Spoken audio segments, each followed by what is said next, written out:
Mao's Top 10 Moments, selected and presented by Sydney. After Emperor Puyi abdicated the throne on February 12, 1911, Sun Yat-sen started a nationalist government. This ended the revolution, and Mao then became a teacher, which started his interest in the Communist Party. Mao went to Jiangxi in 1927 to build an army with other Communist Party members.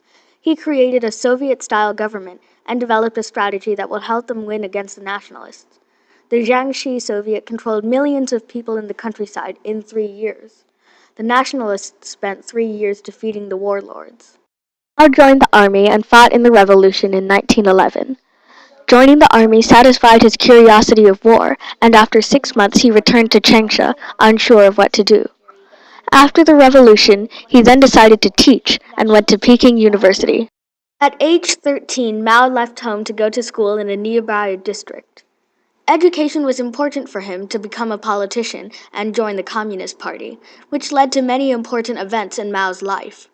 After going to school, he went to Changsha's first provincial normal school, then went to Peking University. Mao became interested in communist philosophy while he was learning in Changsha and Beijing around 1920. This led him to help found the Communist Party. Mao joined the Communist Party in 1921. He was the delegate for the Hunan province in the first Communist Congress in Shanghai. Joining the Communist Party helped him to do many other important things in his life.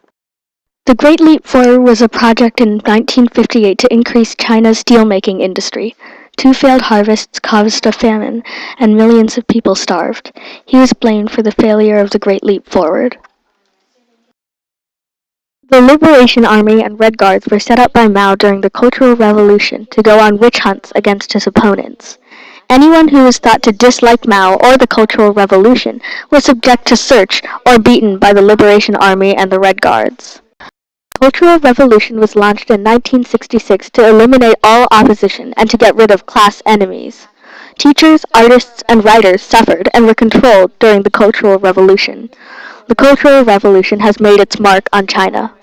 Mao went on the Long March, a 6,000-mile-long retreat to Yan'an, in 1934.